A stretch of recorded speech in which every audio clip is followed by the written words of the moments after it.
할렐루야. 이 저녁에도 천국을 향해 힘차게 달려가시길 바랍니다. 우리 오늘은 예레미야 15번째 시간으로 평안하십니까? 라는 제목으로 같이 말씀을 나누도록 하겠습니다. 평안하십니까? BC 722년은 북이스라엘이 아수르에게 멸망한 때였습니다. 그때가 남유다 13대 왕인 히스기야 왕이 왕을 하고 있을 때죠. 하나님께서는 남유다가 가장 잘 나가고 있는 그때 북이스라엘이 멸망하는 모습을 보여주시면서 하나님을 떠나 우상 숭배하고 온갖 악행을 하고 있는 그 북이스라엘이 이스라엘에게 교보제가 되게 하셨어요. 그렇기 때문에 남유다는 그 북이스라엘의 멸망을 보면서 반면교사해서 우리는 저렇게 되지 말자 하고 하나님의 말씀을 듣고 깨우쳤어야 되는데 그들은 그 말씀을 듣지 않죠. 그래서 결국은 하나님께서 남유다도 북방의 민족들을 데려다가 바벨론을 데려다가 그들을 심판하신다 그러셨어요. 하나님께서 그들을 심판하시는 이유는 그들 안에 오직 포악뿐이라 그랬어요. 하나님의 백성으로서 하나님의 언약의 땅에 들어가서 거룩한 땅을 만들고 하나님의 백성답게 살아가면서 하나님과 동행하는 행복을 누리기를 원하셨는데 그들은 스스로가 그 복을 스스로 발로 차버렸어요. 그리고 세상 사람과 똑같은 모습으로 그 땅이 그들 전에 살던 아모리 사람들을 토하여 내치던 것처럼 그 똑같은 죄를 지으며 가나안 원주민 같은 모습으로 살았어요. 그걸 하나님은 이사야 5장에서는 들포도를 맺었다 그렇게 표현하셨습니다. 그래서 그들 또한 그 땅에서 쫓겨나게 되고 바벨론의 포로가 되며 70년을 살게 되는데 참 안타까운 건 70년 포로 생활을 하고 돌아와도 우리가 새벽에 느헤미야를 보지만 성전 짓고 100년이 지나고 나니까 어때요? 또 바벨론 같은 때 그때를 잊어버리고 또 옛날 모습으로 또 회개하는 모습을 봐요. 그게 인간의 죄된 본성이 그렇거든요. 그래서 하나님은 우리들에게 날마다 하나님의 말씀을 붙들라고 하시는 거예요.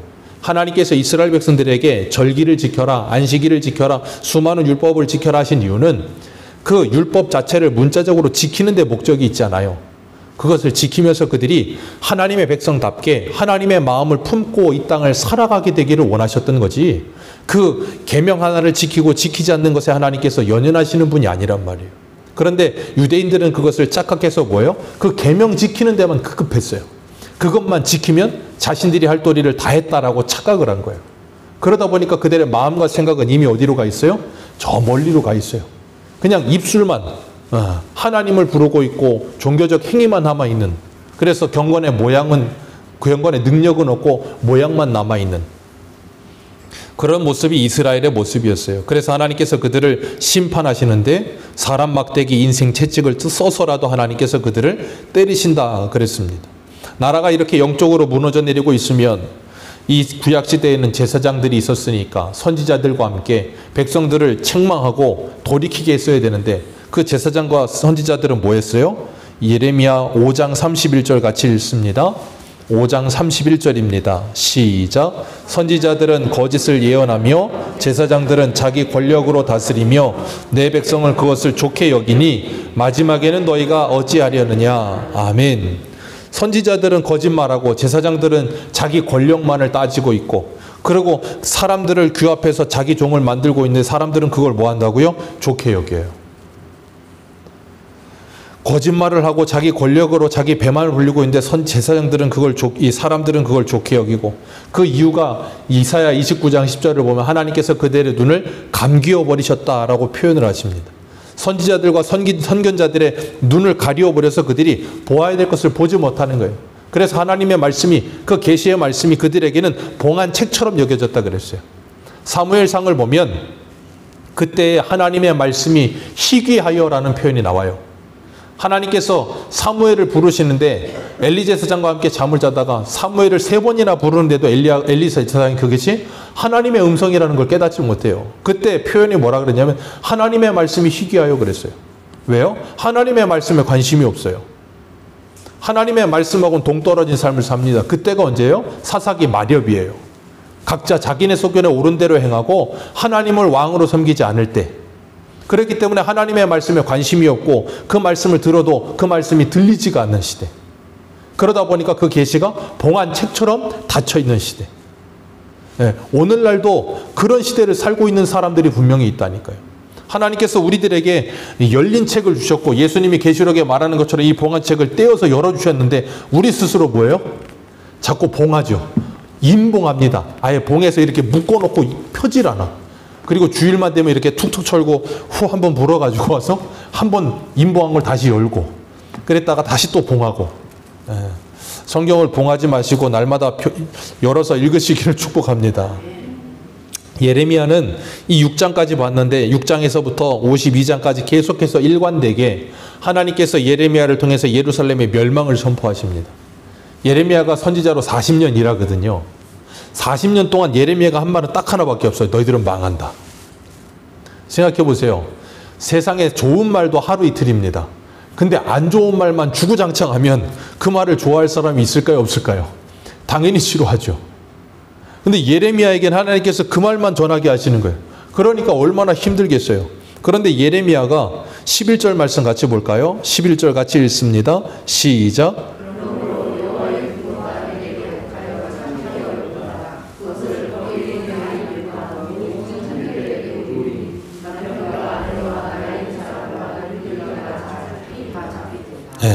예레미야에게는 하나님의 말씀이 임하고 나서 보니까 지금 남유다가 이렇게 보이고 있는 거예요. 다 잡혀갈 게 지금 눈에 훤하게 보여. 그런 상태에 있는데 이 사람들은 하나님의 말씀을 듣질 않아. 그러니까 어때요? 분이 나고 화가 나는 거예요. 그래서 이들에게 뭐예요? 더 강력하게 하나님의 심판의 메시지를 전하고 있는 거예요. 하나님의 심판의 메시지를 전하는 이유는 기억하세요. 하나님께서 남유다를 심판하실 거면 그냥 말없이 그냥 심판해 버리시면 돼요. 근데 심판하지 않으시고 계속해서 뭐예요? 40년 동안을 계속 말을 한다고요.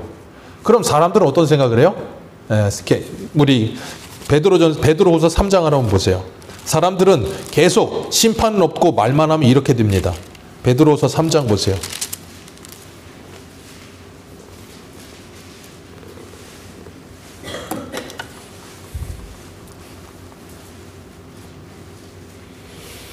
베드로후서 3장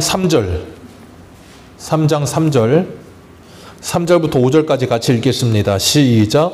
먼저 이것을 알지니 말세에 조롱하는 자들이 와서 자기의 조롱하여 이르되 주께서 강림하신다는 약속이 어디 있느냐? 조상들이 잔 후로부터 만물이 처음 창조될 때와 같이 그냥 있다 하니 이는 하늘에서 옛적부터 있는 것과 땅이 물에서 나와 물로 성립된 것도 하나님의 말씀으로 된 것을 그들이 일부러 잊으려? 하나님의 심판이 있고 주님 다시 오신다 그랬는데 그러면 하나님께서 이 세상을 심판하실 거라 그랬는데 말세에 조롱하는 사람들은 뭐라 그런다고요? 요 봐라. 창세 이후로 그대로 있지 않냐? 무슨 일이 일어났냐? 예레미야가 하나님의 심판을 전했어요? 근데 40년 동안을 심판을 전하는데 심판이 안 일어나고 있어요. 그럼 뭐라 그런다고요? 조롱한다고요. 조롱하고 그 말을 롯의 사위들처럼 농담처럼 여기는 거예요. 그러니까 그 말에는 예루살렘 사람들에게는 이 예레미야의 말이 값이 있겠어요? 없어요? 값이 없는 거예요. 그러니까 바람이다 그러잖아요. 오죽하면. 그렇게 무시를 받으면서도 뭐예요? 이 하나님의 말씀을 전하고 있는 거예요. 그리고 하나님께서 그들에게 심판하실 것인데 오늘 본문 9절에 보면 이렇게 말씀하세요. 만군의 여호와께서 이와 같이 말씀하시되 포도를 따듯이 그들이 이스라엘의 남은 자를 말갛게 주우리라.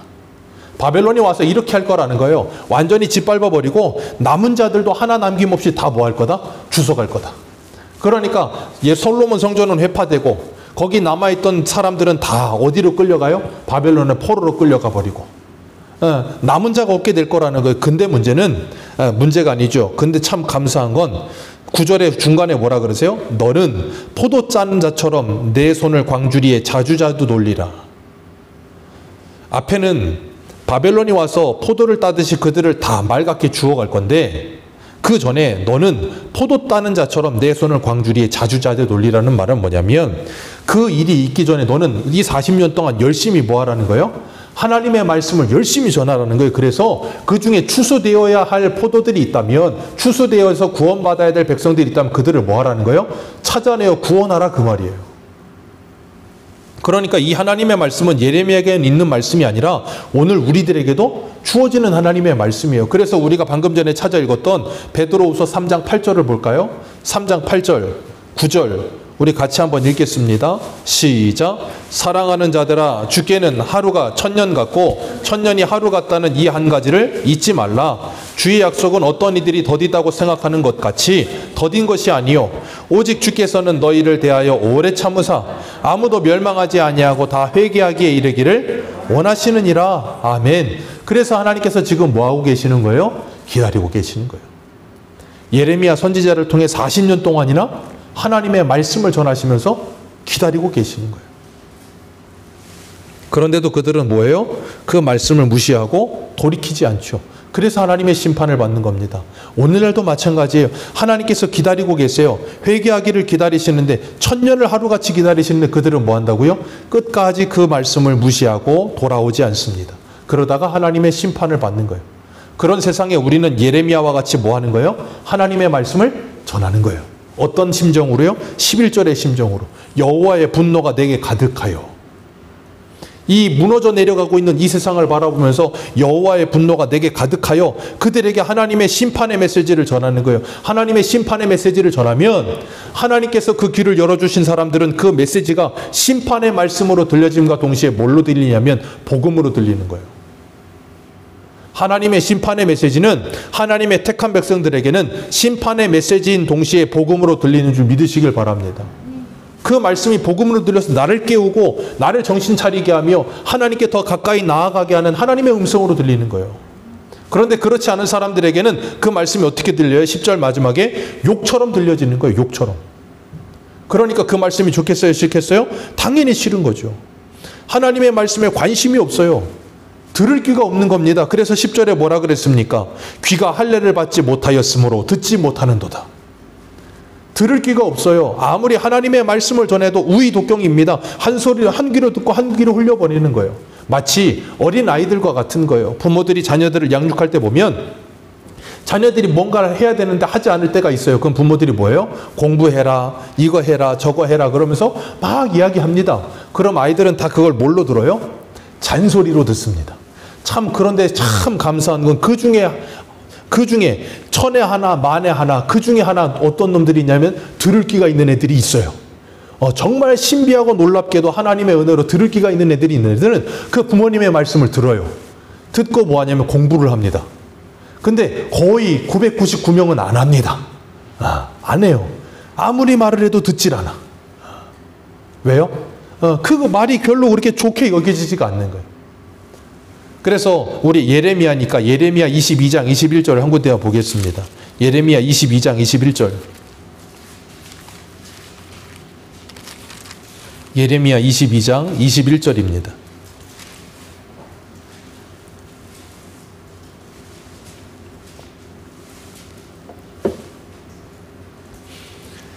예레미야 22장 21절 같이 읽겠습니다. 시작. 내가 평안할 때에 내가 내게 말하였으나 내 말이 나는 듣지 아니하리라 하였나니 내가 어려서부터 내 목소리를 청종하지 아니함이 어려서부터 듣지 않는 게 습관이야. 그러니까 자라서도 뭐예요? 안 듣는 거예요.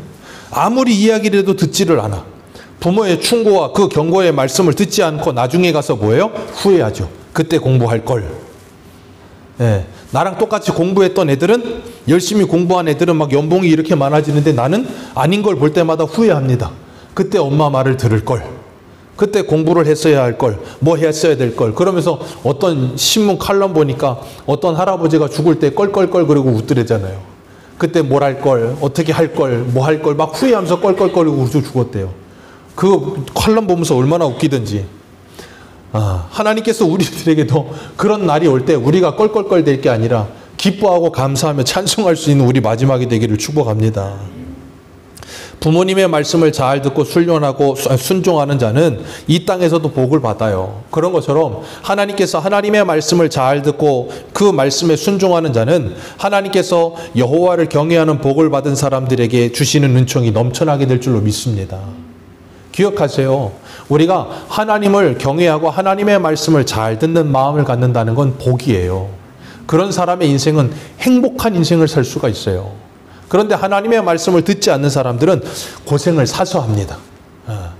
짧게 갈 수 있는 길을 멀리 멀리 돌고 돌아 수많은 역경과 함께 많은 고생을 하고 그제서야 야곱과 같이 내 험악한 세월이 그러면서 고생을 해요. 하나님께서 택한 백성은 그렇게라도 하나님이 깨닫게 하시지만 세월을 아끼세요.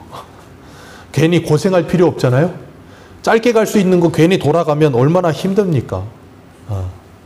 그런데 문제는 그게 잘 안 들린다는 게 문제예요. 왜요? 여기 뭐라 그랬어요? 귀가 할례를 받지 아니함으로.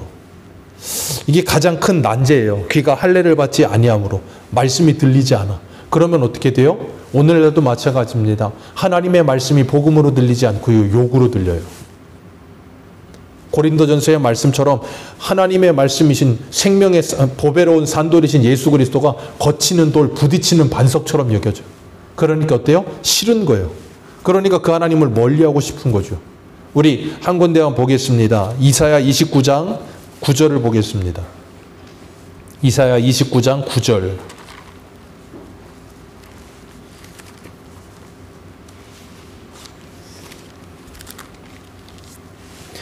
이사야 29장 9절.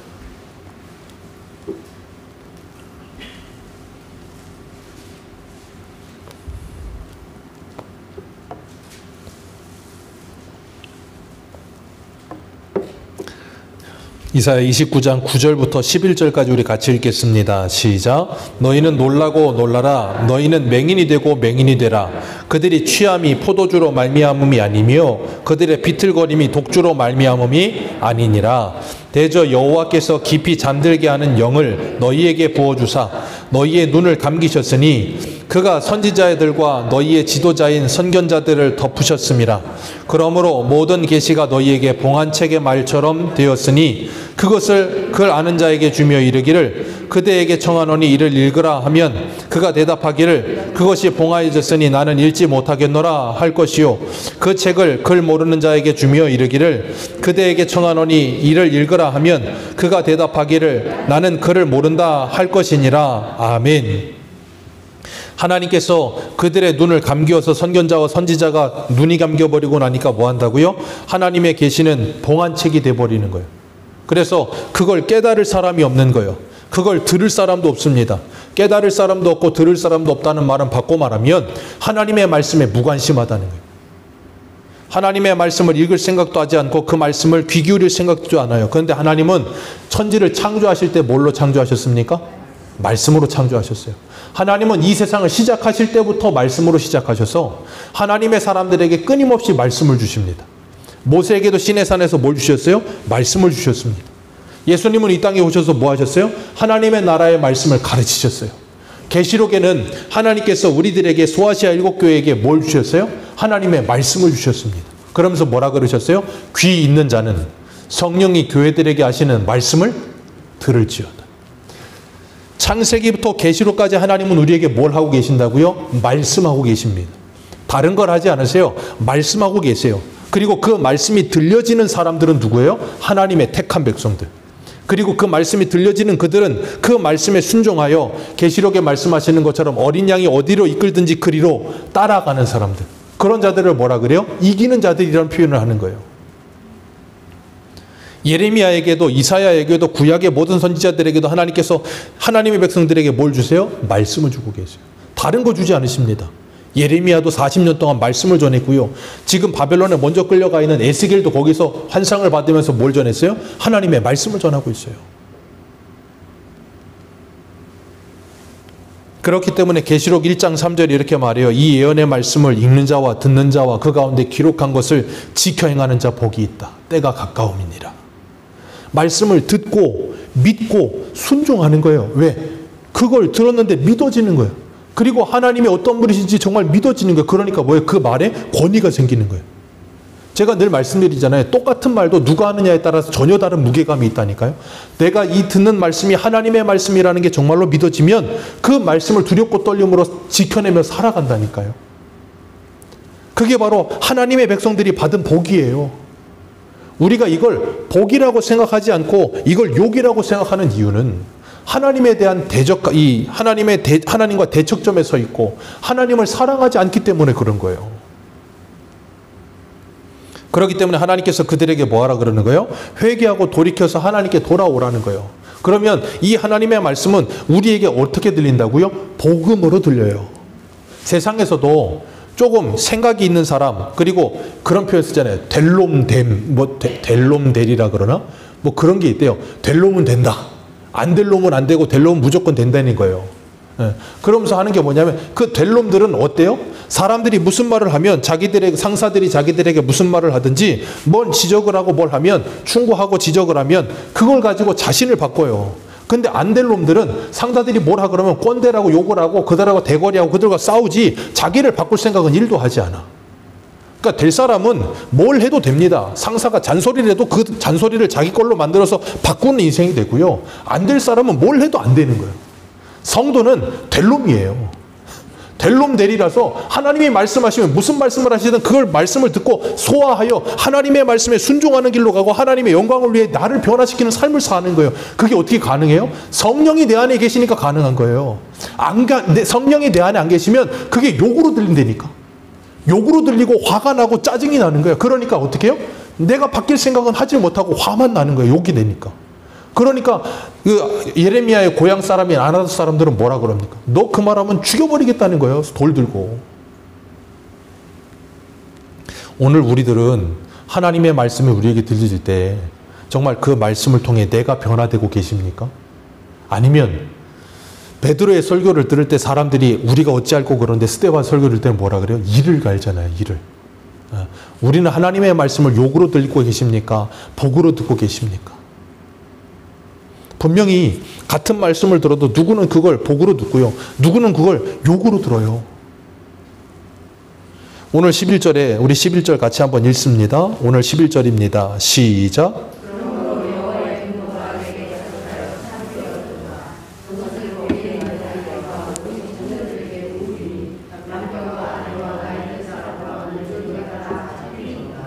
아멘. 여호와의 분노가 예레미야에게 가득하여 참기 어렵다는 거예요. 그래서 뭘 했어요? 하나님의 말씀을 그들에게 부었다는 거예요. 부었더니 그들이 그 말씀을 듣지 아니함으로 어떻게 돼요? 잡혀가게 된다는 거예요. 오늘 우리들도 하나님의 말씀이 우리에게 임하면 이런 분노가 일어나게 되는 줄 아시기 바랍니다. 그래서 우리는 세상을 바라보게 될 때 분노하게 되는 거예요. 왜요? 하나님의 심정이 우리에게 부어졌기 때문에 그런 거예요. 그러지 않으면 분노하지 않죠. 그런데 이 세상을 바라볼 때 죄악이 가득한 세상을 바라보면서 분노하지 않을 수가 없는 거예요. 민수기 25장을 보면 이스라엘 백성들이 모압 여인의 미인계에 넘어가서 정신 못 차리고 헤헤거리다가 우상 숭배하다가 하나님께 징계를 받고 심판을 받죠. 하나님이 연병을 보내셔서. 그때 그 연병을 하나님이 보내셨는데도 불구하고 정신 못 차리는 사람 하나가 모압 여인을 데리고 자기 집 장막으로 들어갑니다. 그 모습을 이 아론의 손자 엘르아살의 아들이 비느하스가 그걸 보고서 창을 가지고 들어가서 그 둘을 배를 뚫어서 땅에 박아버렸어요.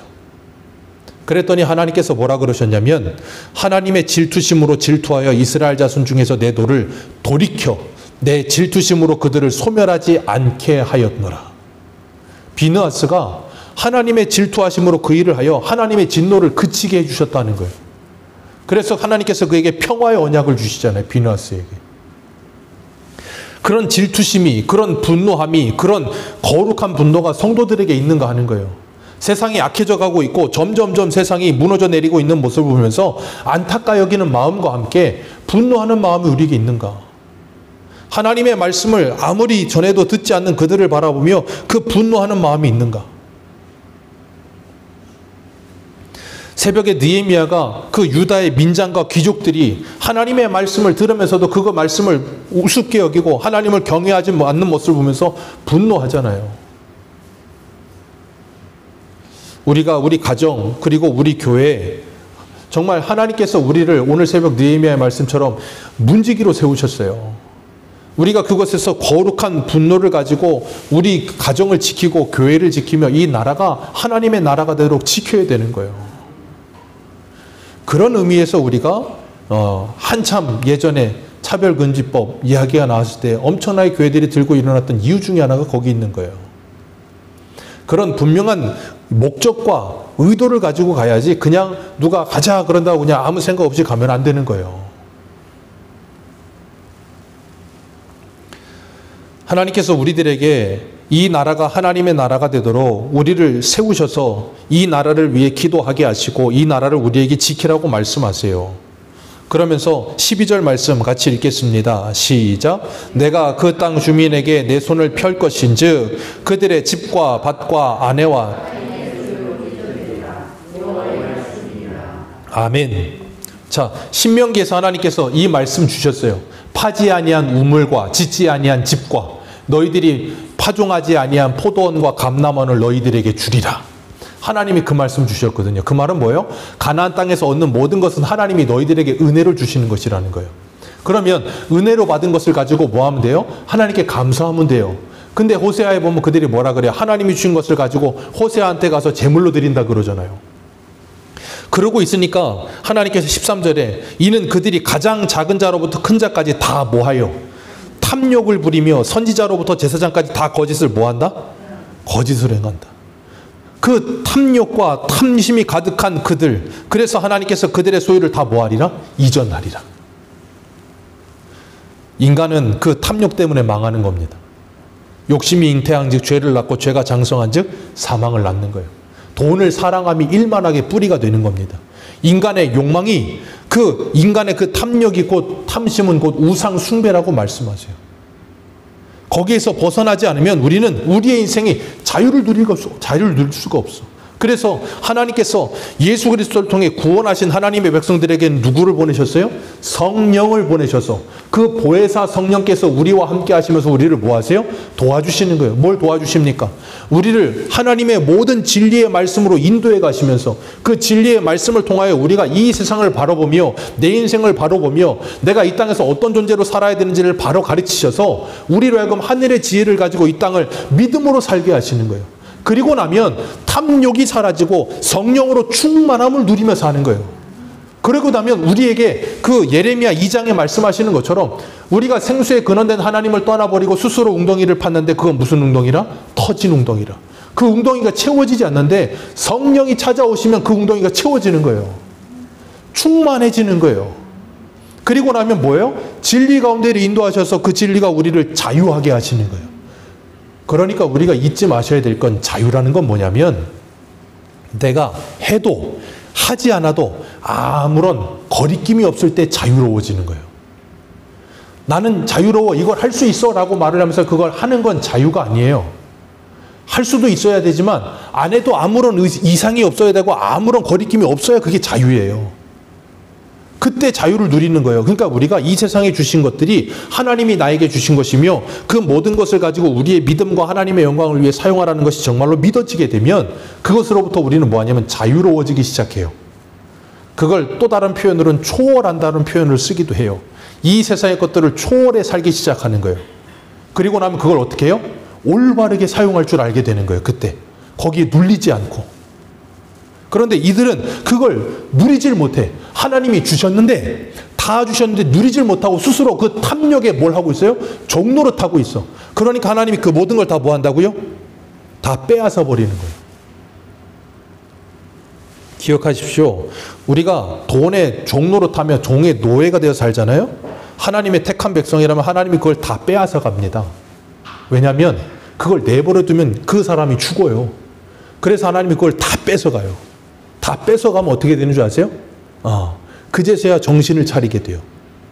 그리고 나면 인생이 참 허무하거나 전도서가 나오기 시작하면서 그러면서 이제 사람의 본문이 뭔가 쓰잘데기 없는 생각과 함께 사람이 철학적으로 변하기 시작하면서 그때부터 신앙이 뭔가 하나님이 뭔가 예수가 뭔가 인생이 뭔가를 생각하게 돼. 그래서 사람은 고난이 유익이에요. 고난이 와. 근데 그 모든 고난에서 하나님 우리를 뭐 하신다고요? 건지세요 또. 언제? 그걸 깨달으면. 그래서 이 세상에서 간증하시는 분들 중에 보면 참 어려움 가운데 간증하는 분들도 계세요. 큰 사업을 하시다가 한순간에 인생이 쫄딱 망해버렸어요. 모든 걸 다 뺏겼어요. 근데 거기서 예수를 만나버렸어요. 그리고 나서 보니까 자유하기 시작한 거예요. 자기 인생이 더 펴지진 않았어. 돈이 많아지지 않았고 뭐 여유로워지진 않았어. 근데 예수 안에서 그 사람이 진짜 자유를 누리기 시작하니까 기쁨이 넘치는 거예요. 그래서 간증하는 분들도 많아요. 우리는 좀 그런 간증도 좀 들었으면 좋겠어. 맨날 간증은 다 잘 되는 간증만 있어. 그러니까 우리하고는 좀 결이 안 맞아.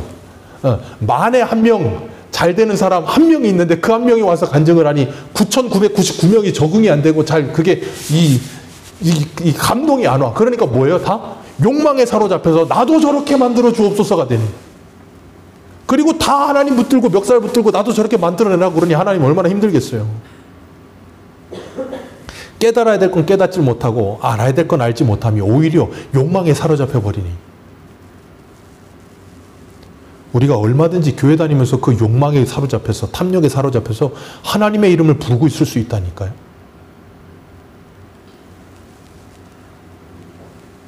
그런데 그 일을 누가 시켜요? 오늘 본문에 보니까 우리 어디를 보시냐면 13절 다시 한번 읽습니다. 시작.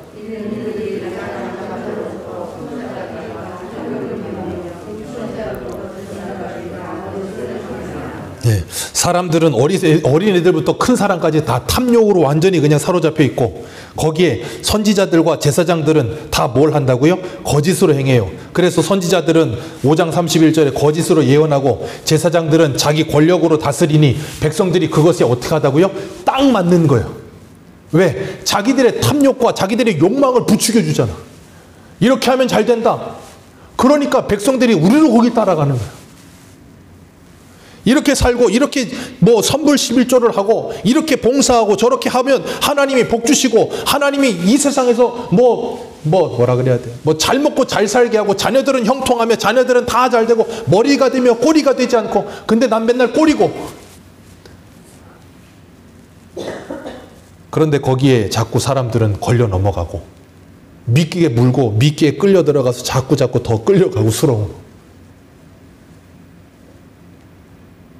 주님께서 마태복음 29장 28장 9절에서 주일날 오전에 뭐라 그러셨어요? 평안하냐? 물으셨잖아요. 정말 평안하십니까?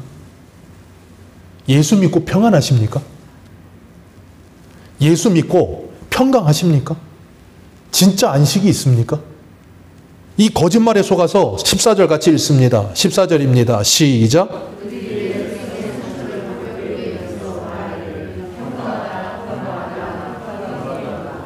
가스라이팅이에요, 이게. 인류 최초까지는 아니겠지만 이게 가스라이팅이에요. 평강하다 그러는데 평강이 없어. 근데 평강하대. 그러니까 그런 줄 알고 그냥 가가지고 그 사람이 말하는 대로 다 따라해. 다 따라하고 열심히 따라는 왔는데 내 욕망은 채워지지 않다 보니까 늘 헛헛해. 늘 뭔가 빈 것 같고 평강은 없고. 그러니까 내가 뭘 또 더 못했나? 더 많이 뭘 해야 되나? 아니면 더 뭘 심어야 되나? 뭐 또 심는다 그러더라고. 뭘 덜 심어서 그런가? 그런 거 하는 거예요, 자꾸. 그러다 보니까 뭐예요? 교회를 몇십 년을 다녀도 진짜 예수 안에서 평강이 뭔지를 몰라. 진짜 안식이 뭔지를 몰라. 하나님의 나라에 대한 소망이 뭔지를 몰라. 복음이 뭔지도 몰라. 그리고 나서 몇십 년이 지나고 나면 그때 성령께서 귀를 열어주시면 그것도 감사한 일이긴 하죠. 근데 그때 가서는 어때요? 인생의 수십 년을 허비하고 모든 걸 다 낭비하고 그때 가서 후회하고 이건 아닌가비요. 아닌가비요 하지 마십시오. 내 욕망에 넘어간 거예요. 그들의 거짓말도 나쁜 거지만 그 거짓말에 내 욕망이 더해져서 거기로 끌려갔던 거예요. 그러니까 정신 차려야 되는 거예요. 안 그러면 세월을 낭비한다니까요. 이 악한 세대에. 예수님께서 부활하셔서 요한복음 20장에 제자들에게 처음 찾아오실 때 예수님이 뭐라 그러셨냐면 너희에게 평강이 있을지어다 그러셨어요. 그 여자들에게도 너희들 평안하냐 물으신 것처럼 제자들 모여있는 곳에 찾아오셔서 너희들 평강해라 그러셨다고요. 기억하십시오. 우리의 평강은 아까 우리 평화 위로부터 내려오는 예수 그리스도를 통해서 하늘로부터 내려오는 평강만이 우리를 참 평강하게 할 줄 믿습니다. 다른 뭘로 평강해지지 않고 평안해지지 않아요. 우리가 원하는 그것 편한 아파트 살아도 평강이 없어요. 오늘날처럼 편안한 시대가 어디 있습니까? 편안하지 않으십니까? 얼마나 편해요. 모든 걸 다 알아서 해주는 시대 아닙니까? 옛날에는 TV를 틀려도 저 어릴 때만 해도 TV를 틀려면 이렇게 뽑아야 됐어요. 전원을. 그 기억나세요? 전원 뽑아서 돌리면 볼륨 업다운 되고 다시 누르면 꺼지고. 그리고 저 초등학교 들어가기 전에는 TV 틀려면 이렇게 열어갖고 틀어야 됐어. 네, 열어가지고 TV 틀고 이거 안테나 뽑아둬갖고 손 잡으면 더 잘 나오고 떼면은 좀 안 나오고 사람이 안테나처럼 그런 텔레비 보고 살았어요. 근데 요즘은 TV만 누르면 돼. 근데 이제 누르는 것도 귀찮아. 인공지능이야. 아리야 그러고 부르면 알아서 켜줘. 이런 시대를 살아요. 알아서 말만 하면 커튼이 쳐지고요. 버튼 하나만 누르면 빨래가 다 되고요. 그냥 또 버튼 하나 누르면 알아서 말려줘요. 모든 게 다 자동으로 돌아가는 시대가 돼서 너무나도 편해. 근데 이렇게 편한데 평강이 없어. 주님이 물으셨잖아요. 평강하냐? 여러분은 진짜 평강하십니까?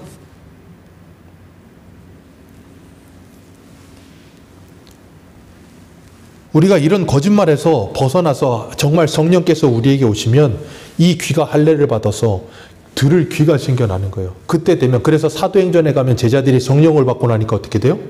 예수 그리스도의 모든 말씀이 깨달아지는 거예요. 그러니까 그들이 뭐 합니까? 그때는 목숨을 걸고 그 복음을 전하잖아요. 사복음서의 제자들과 사도행전의 제자는 전혀 다른 사람이 되는 거예요. 왜? 성령이 찾아오시니까. 성령이 찾아오시기 전까지는 하나님의 말씀이 뭘로 들린다고요? 욕으로 들려요. 욕하는 것 같아. 막 화가 나. 뭐 어쩌라는 말이냐 그러면서 막 승질나고 싶어. 근데 성령이 임하고 나면 그 말씀이 아멘이 되는 거예요. 하나님의 심판의 메시지가 떨어지는데 그 말씀을 듣고 나를 돌이키며 더 하나님과 가까워지며 더 하나님과 친밀해지는 복이 되는 거예요. 그게 성령을 받은 하나님의 사람들의 특징이에요. 오늘 우리는 하나님의 말씀을 어떻게 들으며 살고 계십니까? 정말 우리 안에는 참된 평강이 있으십니까? 그 하나님의 은혜 가운데 하나님이 우리에게 주시는 그 평강을 누리며 감사하며 살고 계십니까? 우리가 이 탐욕으로부터 벗어날 수 있는 유일한 길은 성령을 받는 일밖에 없어요. 성령 이외에 우리를 자유하게 못합니다. 성령 이외에 우리에게 참된 평안을 주지 않습니다. 성령 위에 우리에게 이 욕망의 끝을 채울 수 있는 어떤 것도 없어요. 그래서 하나님이 가장 위대한 선물이신 예수 그리스도를 주신 거예요. 여러분의 욕망의 구덩이를 채워주시기 위해서. 그리고 나면 만족이 오기 시작하고요. 자족이라는 걸 배우기 시작해요. 그래서 풍부에 처하든지 빈곤에 처하든지 일체의 비결을 알아서 내게 능력 주시는 자 안에서 감사하면서 살아요. 그리고 나면 내가 좀 빈곤해도 그것 때문에 죽을 만큼 괴롭지 않아요. 내가 좀 풍부해도 그것 때문에 우쭐대지 않아요. 왜요? 그 모든 것이 누가 주신 거라고요? 하나님이 주신 거예요. 그것 앞에 하나님께 감사하면서 성령 하나님과 동행하며 이 믿음의 길을 걸어가면서 정말 하나님의 영광을 위해 살아가게 되는 저와 여러분들 되시기를 주님의 이름으로 축복합니다. 기도하겠습니다.